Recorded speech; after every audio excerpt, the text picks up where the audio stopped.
আসসালামু আলাইকুম। মোহাম্মদ ইফতেখার স্বাগত জানাচ্ছি এনটিভির দুপুরের খবরে। ক্রাউন সিমেন্ট শিরোনাম দেখছিলেন, এবার চলে যাব পুরো খবরে। পরিবর্তনের জন্য ধানের শীষে ভোট চাইলেন বিএনপির চেয়ারম্যান তারেক রহমান। বলেছেন, ২৪-এর গণঅভ্যুত্থানে স্বৈরাচারের পতন হয়েছে, তবে গণতন্ত্রের যাত্রা শুরু হবে ১২ই ফেব্রুয়ারির ভোটের মাধ্যমে। তবে ভোট নিয়ে কোনো মহল চক্রান্ত করছে মন্তব্য করে তিনি বলেন, স্বৈরাচারের কায়দায় ভোট ডাকাতির পায়তারা করছে একটি মহল। ভোটের নামে বেহেশতের টিকিট বিক্রি করে দলটি মানুষকে ঠকাচ্ছে বলেও মন্তব্য করেন তারেক রহমান। সিলেটের নির্বাচনী জনসভায় এসব বলেন তিনি। আরও জানাচ্ছেন ইমরুল হাসান। অলি আউলিয়ার পূর্ণভূমি সিলেট থেকে নির্বাচনী প্রচার শুরু করলেন বিএনপির চেয়ারম্যান তারেক রহমান। মাঠে পৌঁছানোর আগেই কানায় কানায় পূর্ণ হয়ে যায় আলিয়া মাদ্রাসা ময়দান। নেতাকর্মী আর সমর্থকদের মধ্যে ছিল বাঁধ ভাঙা উচ্ছ্বাস। তিল ধারণের ঠাঁই ছিল না সেখানে। লাখো মানুষের সমাবেশে প্রান্তিক মানুষের ভাগ্য উন্নয়নে, কৃষি, স্বাস্থ্য ও বেকার সমস্যা সমাধানে তার দলের নেয়া পরিকল্পনা তুলে ধরেন তারেক রহমান। বলেন, বেগম খালেদা জিয়া শিক্ষিত মা গড়ে তুলেছেন, বিএনপির আগামী সরকার গড়ে তুলবে স্বাবলম্বী মা। এসব বাস্তবায়নে সিলেটবাসীর কাছে ধানের শীষে ভোট চান তিনি। আমরা এই অবস্থার পরিবর্তন করতে চাই। প্রিয় ভাই বোনেরা, আপনারা কি আমার সাথে আছেন এই অবস্থার পরিবর্তন করতে? আলহামদুলিল্লাহ। প্রিয় ভাই বোনেরা, আমরা সারা বাংলাদেশের কৃষক ভাইদের পাশে দাঁড়াতে চাই। যদি ইনশাআল্লাহ আপনারা আগামী 12 তারিখে ধানের শীষকে জয়যুক্ত করতে পারেন, আমরা ইনশাআল্লাহ সারা বাংলাদেশের কৃষকদের পাশে তাহলে দাঁড়াতে পারবো। বলেন, স্বৈরাচারের পতনে গণতন্ত্রের অগ্রযাত্রার অর্ধেক পূর্ণ হয়েছে, পরিপূর্ণতা পাবে 12ই ফেব্রুয়ারির নির্বাচনের মধ্য দিয়ে। আমরা টেক ব্যাক বাংলাদেশের অর্ধেক পথে এসে দাঁড়িয়েছি। দেশকে আমরা স্বৈরাচার মুক্ত করেছি। আমরা গণতন্ত্রের প্রতিষ্ঠার যাত্রা শুরু করেছি। এখনো সেই যাত্রা শুরু হয়নি। 12 তারিখে ধানের শীষকে নির্বাচিত করার মাধ্যমে গণতন্ত্রের সেই যাত্রা শুরু হবে। 15 বছরে আমি দামি ও রাতের ভোটের নামে ভোটাধিকার নিয়ে তামাশা হয়েছে উল্লেখ করে বিএনপির চেয়ারম্যান বলেন, ভোট ডাকাতির পথে হাঁটছে কোনো মহল। একটি দল মানুষকে বিভ্রান্ত করছে বলেও মন্তব্য করেন তিনি। বিগত কিছুদিন ধরে খেয়াল করে দেখছে, বাংলাদেশের কোন মহল, এই দেশের ভেতরে কোন মহল ষড়যন্ত্রের চেষ্টা করছে। গত কয়েকদিন ধরে আপনারা দেখেছেন, পত্র পত্রিকায় এসেছে, বিভিন্ন সোশ্যাল মিডিয়াতে এসেছে, মধ্যপ্রাচ্য সহ বিভিন্ন দেশে পোস্টাল ব্যালট যেগুলো পাঠানো আছে সেগুলোকে কিভাবে ডাকাতি করা হয়েছে। ঠিক যারা এই দেশ থেকে পালিয়ে গেছে তারা যেভাবে আপনাদের ভোট ডাকাতি করেছিল, ঠিক একইভাবে আবার সেই ষড়যন্ত্র শুরু হয়েছে। দেখেছেন আপনারা? দোজকের মালিক আল্লাহ, বেহেশতের মালিক আল্লাহ, এই পৃথিবীর মালিক আল্লাহ, কাবার মালিক আল্লাহ। আরে ভাই, যেটার মালিক আল্লাহ সেটা কি অন্য কেউ দেওয়ার ক্ষমতা রাখে না। তাহলে কি দাঁড়ালো? নির্বাচনের আগেই একটি দল এই দিব ওই দিব বলছে, টিকিট দিব বলছে না? যেটার মালিক মানুষ না, সেইটার কথা যদি সে বলে, শিরকি করা হচ্ছে না? যার মালিক আল্লাহ, যার অধিকার শুধু আল্লাহর একমাত্র, সবকিছুর অধিকার উপরে আল্লাহর অধিকার। কাজেই আগেই তো আপনাদেরকে ঠকাচ্ছে, নির্বাচনের ফলে তাহলে কেমন ঠকাবে আপনাদেরকে বোঝেন এবার। একটি দলের 71-এর ভূমিকা বিতর্কিত উল্লেখ করে তার দলের বিরুদ্ধে অপপ্রচারের জবাব দেন তারেক রহমান। কেউ বলে অমুককে দেখেছে, তমুককে দেখেছে, এবার একে দেখেন।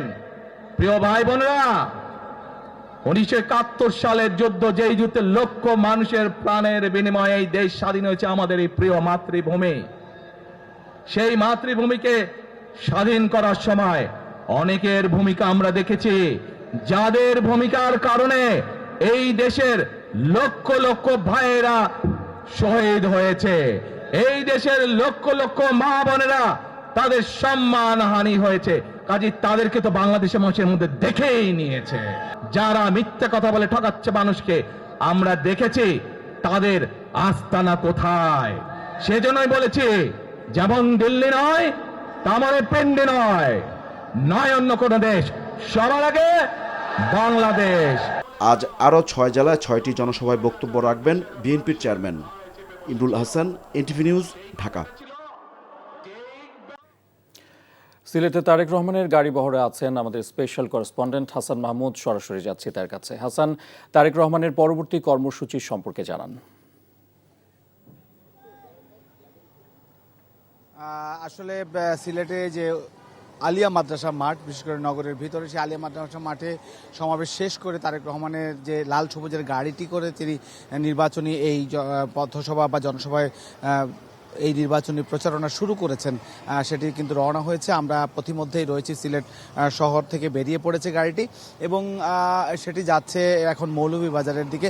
মৌলভীবাজারে সেখানে আরেকটি সভায় তিনি বক্তব্য রাখবেন এবং এরপরে হবিগঞ্জে আরও একটি সভায় তিনি বক্তব্য রাখবেন। সিলেটের যে আলিয়া মাদ্রাসা মাঠে যে বক্তব্য তিনি রেখেছেন সেখানে তিনি স্পষ্টতই বলেছেন যে সিলেটের যে মানুষ, বিশেষ করে ইলিয়াস আলী সহ বিভিন্ন মানুষের জীবনের বিনিময়ে 5 আগস্ট পরবর্তী সময়ে যে বাংলাদেশে মানুষের কথা বলার অধিকার এবং মানুষের অধিকার রক্ষিত হচ্ছে এবং যে পরিবর্তনের সূচনা হয়েছে, সেই জন্য সামনে যে গণতান্ত্রিক উত্তরণে ধানের শীষকে বিজয়ী করার জন্য তিনি মানুষের কাছে ভোট চেয়েছেন, আহ্বান করেছেন এবং তিনি বেশ কয়েকটি অভিযোগ করেছেন, যেমন পোস্টাল ব্যালট নিয়ে তার অভিযোগ রয়েছে এবং তিনি বলেছেন যে পূর্বে যে ভোটের ডাকাতি হয়েছিল সেরকম পোস্টাল ব্যালটে এক ধরনের ডাকাতির কথা তিনি অভিযোগ করেছেন। পোস্টাল ব্যালটে ডাকাতি করা হচ্ছে বলে তিনি অভিযোগ করেছেন। তিনি অভিযোগ করেছেন দিল্লি বা পিন্ডি নয়, অর্থাৎ এর আগে যে বিগত ফ্যাসিবাদী সরকারের কথা তিনি উল্লেখ করে বলেছেন তারা প্রতিবেশী এক রাষ্ট্রের আনুগত্য করত এবং সেই আনুগত্য থেকে আমাদের বেরিয়ে আসতে হবে এবং সবচেয়ে প্রভুর কোনো স্থান নেই, আমাদের সবাই প্রতিবেশী বন্ধু, সেটা থেকে বেরিয়ে আসতে হবে। এবং আরেকটি বলেছেন যে মুক্তিযুদ্ধ বিরোধী একটি শক্তি দেশে বেহেশতের টিকিট বিক্রি করছে, এরকম অভিযোগ করে তিনি বলেছেন যে তারা মানুষের সাথে প্রতারণা করছে এবং আরও একটি ষড়যন্ত্র করা হচ্ছে। তো সব মিলিয়ে মৌলভীবাজারের পরে হবিগঞ্জ, হবিগঞ্জের পরে ব্রাহ্মণবাড়িয়া, ব্রাহ্মণবাড়িয়ার পরে ভৈরব, কিশোরগঞ্জ এবং এরপরে নরসিংদী এবং এরপরে নারায়ণগঞ্জে 2500-এ গিয়ে সবশেষ জনসভা হবে আজকের দিনে। জানছিলাম তারেক রহমানের কর্মসূচি সম্পর্কে। কিছুক্ষণের মধ্যে নিজ নির্বাচনী আসন ঢাকা 15 থেকে প্রচার শুরু করবেন জামাত ইসলামীর আমির ডাক্তার শফিকুর রহমান। আজ ঢাকার আরও কয়েকটি আসনে দলের প্রার্থীদের জন্য ভোট চাইবেন তিনি। ঢাকার বাইরে যাবেন শুক্রবার, প্রথম সফর উত্তরাঞ্চলে। এদিকে কুমিল্লা 11 প্রার্থী ডাক্তার সৈয়দ আবদুল্লাহ মোহাম্মদ তাহের প্রচার চালিয়েছেন। তিনি বলেন, জাতীয় নির্বাচনে জনগণ সিদ্ধান্ত নেবে বাংলাদেশ আবার চাঁদাবাজ, দুর্নীতিবাজ ও দখলবাজদের দখলে যাবে নাকি একটি নতুন বাংলাদেশের পথে এগোবে।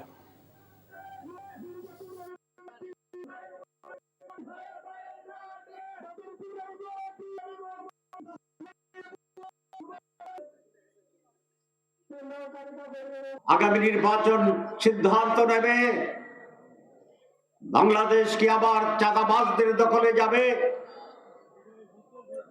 দখলদারদের দখলে যাবে, দুর্নীতিবাজদের দখলে যাবে, সন্ত্রাসীদের দখলে যাবে।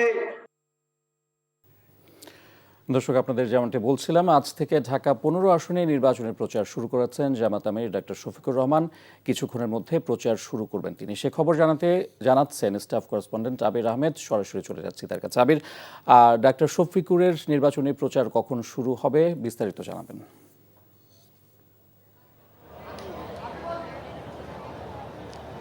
ইফতেখার, এই ঢাকা এই আসনের নির্বাচনী প্রচারণা শুরু হবে ঠিক দুপুর 2:30 নাগাদ এবং দুপুর 2:30টার পরে কিন্তু জামাতের আমির ডক্টর শফিকুর রহমান তিনি এখানে আসবেন। আমার পিছনে দেখাচ্ছি যে নেতাকর্মীরা কিন্তু এখন দলে দলে এখানে যোগদান করেছে।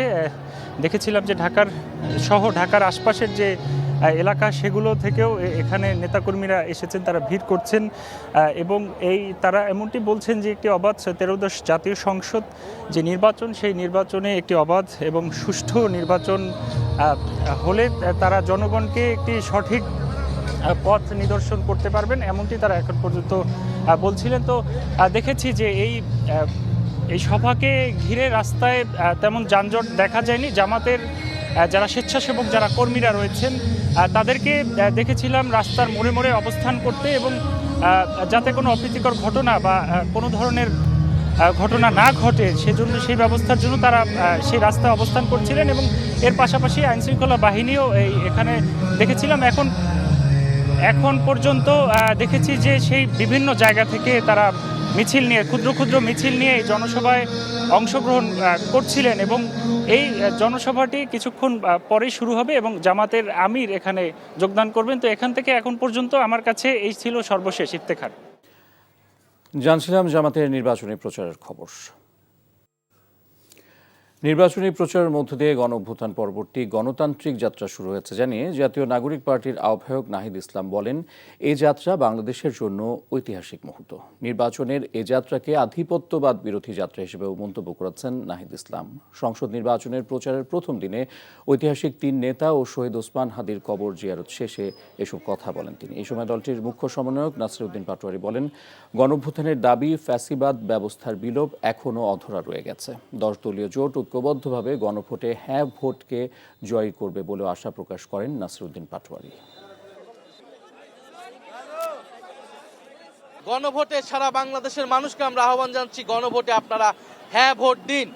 গণভোটে হ্যাঁ এর মাধ্যমে সংস্কারের যাত্রাকে অব্যাহত রাখুন এবং শরীফ ওসমান হাদি ভাইকে যারা হত্যা করেছেন সেই হত্যাকারীদের বিচার আমাদের আজকের এই নির্বাচনী যাত্রার অন্যতম প্রধান দাবি, অন্যতম প্রধান এজেন্ডা।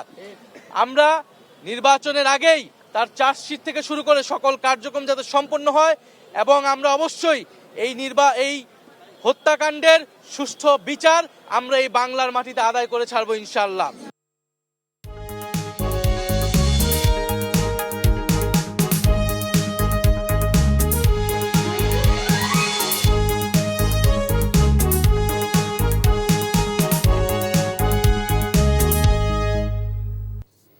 নাসির সিনটেক্স গ্রুপ নির্বাচন পথে পথে। প্রতীক বরাদ্দের পর আজ থেকে সারা দেশে আনুষ্ঠানিক প্রচারণা শুরু করেছেন প্রার্থীরা। চট্টগ্রাম 11 আসনের বিএনপির প্রার্থী আমির খসরু মাহমুদ চৌধুরী সকালে নগরীর কদমতলী বাস স্ট্যান্ড থেকে গণসংযোগ শুরু করেন। রাঙ্গুনিয়া রোয়াজারহাট বাজার থেকে পরিচ্ছন্ন কার্যক্রম দিয়ে প্রচারণা শুরু করেন 7 আসনে বিএনপির প্রার্থী হুমাম কাদের চৌধুরী। কক্সবাজার 1 আসনের ধানের শীষের প্রার্থী সালাউদ্দিন আহমদ চকরিয়া উপজেলার কোনাখালী ইউনিয়নের লতাবনিয়া মৌলভীপাড়া শিকদারপাড়া থেকে গণসংযোগ শুরু করেন। কুমিল্লা 6 সদর আসনের বিএনপির প্রার্থী মনিরুল হক, 5 আসনে জামাত প্রার্থী ডাক্তার মোবারক হোসেন প্রচারণা করেন। নাটোর সদর উপজেলার ছাতনিদিয়া হাট থেকে গণসংযোগ শুরু করেন 2 আসনের বিএনপি প্রার্থী রুহুল কুদ্দুস তালুকদার দুলু। শহরের বিভিন্ন স্থানে প্রচারণা শুরু করেন জামাতের প্রার্থী ইউনুস আলী।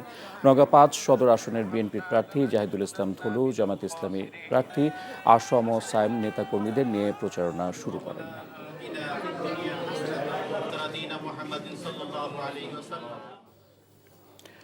জুলাই আগস্ট হত্যায় মানবতা বিরোধী অপরাধের মামলায় কার্যক্রম নিষিদ্ধ আওয়ামী লীগের সাধারণ সম্পাদক ওবায়দুল কাদের সহ 7 আসামির বিরুদ্ধে অভিযোগ গঠন করেছে আন্তর্জাতিক অপরাধ ট্রাইব্যুনাল। বিচারপতি নজরুল ইসলাম চৌধুরীর নেতৃত্বাধীন 3 সদস্যের ট্রাইব্যুনাল 2 আজ আদেশ দেন। সেই সঙ্গে রাষ্ট্রপক্ষের সূচনা বক্তব্য ও সাক্ষ্য গ্রহণের জন্য আগামী 17 ফেব্রুয়ারি দিন ধার্য করা হয়েছে। গত 18 জানুয়ারি শুনানি অভিযোগ গঠনের উপর শুনানি শেষ হয়। এই মামলার অন্য আসামিরা হলেন আওয়ামী লীগের যুগ্ম সাধারণ সম্পাদক আফম বাহাউদ্দিন নাসিম, সাবেক তথ্য প্রতিমন্ত্রী মোহাম্মদ আলী আরাফাত, যুবলীগের সভাপতি শেখ ফজলে শামস পরশ ও সাধারণ সম্পাদক মাইনুল হোসেন খান নিখিল, নিষিদ্ধ ঘোষিত সংগঠন ছাত্রলীগের সভাপতি সাদ্দাম হোসেন ও সাধারণ সম্পাদক শেখ ওয়ালি আসিফ ইনান। গত 18 ডিসেম্বর 3টি আনুষ্ঠানিক অভিযোগ আমলে নেন ট্রাইব্যুনাল। সেই সঙ্গে পলাতক থাকা ওবায়দুল কাদের সহ 7 জনের বিরুদ্ধে গ্রেফতারি পরোয়ানা জারি করা হয়। 5 আগস্টের পর 15 আগস্ট পর্যন্ত যে হত্যাগুলি হলো সেগুলির দায় কি তাদের উপরে পড়বে কিনা, তারা কিন্তু এই ধরনের জুলাই গণঅভ্যুত্থান চলাকালে মানবতা বিরোধী অপরাধের অভিযোগে সাবেক সেতু মন্ত্রী এবং আওয়ামী লীগের সাধারণ সম্পাদক জনাব ওবায়দুল কাদের সাহেব সহ 7 জনের বিরুদ্ধে অভিযোগ গঠনের উপরে আদেশের দিন ধার্য ছিল। মাননীয় ট্রাইব্যুনাল এই 7 জনের বিরুদ্ধেই অভিযোগ গঠন করেছেন। এই 7 জনই পলাতক আছেন। তাদের বিরুদ্ধে আগামী 17 ফেব্রুয়ারি 2026 তারিখে ওপেনিং স্টেটমেন্ট এবং প্রসিকিউশনের উইটনেসের দিন ধার্য করা হয়েছে। এবারে নির্বাচনে মোট প্রার্থীর 25.5%ই ঋণগ্রস্ত। তাদের ঋণের পরিমাণ 18,868 কোটি 52 লাখ টাকা। সকালে জাতীয় নির্বাচনে অংশ নেওয়া প্রার্থীদের হলফনামা নিয়ে সংবাদ সম্মেলনে এসব তথ্য তুলে ধরে টিআইবি। ঋণখেলাপিদের নির্বাচন করার সুযোগ দেওয়া উচিত হয়নি। ব্যবসাবৃত্তি রাজনীতির কাছে নির্বাচন কমিশন জিম্মি বলেও মনে করে টিআইবি। ওবায়দুল্লাহ মামুনের প্রতিবেদন। সংসদ নির্বাচনে দেয়া প্রার্থীদের হলফনামা বা আমলনামা প্রকাশ করে ট্রান্সপারেন্সি ইন্টারন্যাশনাল বাংলাদেশ টিআইবি। গত 5টি জাতীয় নির্বাচনের 8,000 হলফনামা বিশ্লেষণ করে এই প্রতিবেদন উপস্থাপন করে তারা। এবার নির্বাচনে 51টি রাজনৈতিক দলের 1,981 জন প্রার্থী অংশ নিয়েছে। তাদের মধ্যে সবচেয়ে বেশি 288 জন বিএনপির, স্বতন্ত্র 249, জামায়াত ইসলামী 222 আর এনসিপির 32 জন। ইসলামী রাজনৈতিক দলগুলোর প্রার্থিতা বেড়েছে উল্লেখযোগ্য হারে, যা অতীতের 5টি নির্বাচনের মধ্যে এবারই সর্বোচ্চ। এবারের প্রার্থীরা অতীতের চেয়ে অধিক শিক্ষিত ও বয়সেও তরুণদের সংখ্যা বেড়েছে। তবে নারীর অংশগ্রহণ কমেছে, যা 5%-এরও নিচে। 891 কোটিপতি প্রার্থীর মধ্যে 27 জন শতকোটি টাকা সম্পদের মালিক, আর শীর্ষ 10 কোটিপতি প্রার্থীর মধ্যে 8 জনই বিএনপির প্রার্থী। 1 কোটি থেকে 10 কোটি টাকা রয়েছে 31.73% প্রার্থীর, 10 কোটি থেকে 50 কোটি রয়েছে 6.6% প্রার্থীর, 100 কোটি টাকার উপরে অস্থাবর সম্পদ রয়েছে 1.39% প্রার্থীর। মোট প্রার্থীর 25% ঋণগ্রস্ত। তাদের ঋণের পরিমাণ 18,868 কোটি 52 লাখ টাকা। গত 5টি নির্বাচনের মধ্যে দায়গ্রস্ত প্রার্থী কম হলেও ঋণের পরিমাণ সবচেয়ে বেশি।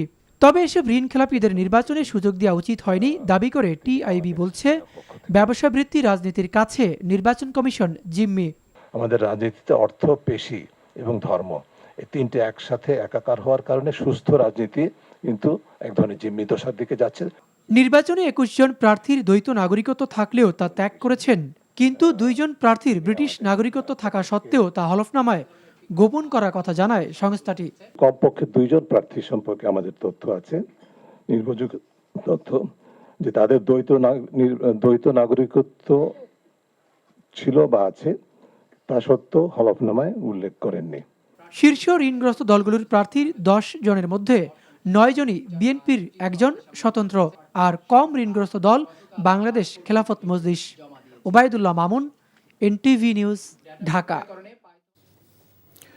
চট্টগ্রামের সীতাকুণ্ড উপজেলার জঙ্গল সলিমপুরে সন্ত্রাসী হামলায় র্যাবের এক সদস্যকে হামলার ঘটনায় 29 জনের নাম উল্লেখ করে অজ্ঞাত 200 জনকে আসামি করে মামলা হয়েছে।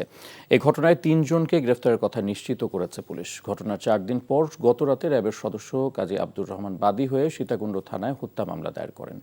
গত 19 জানুয়ারি সীতাকুণ্ড উপজেলার জঙ্গল সলিমপুরে অভিযান চালায় র্যাব। এ সময় সন্ত্রাসীদের অতর্কিত হামলায় র্যাব সদস্য মোতালেব নিহত ও 4 জন আহত হন।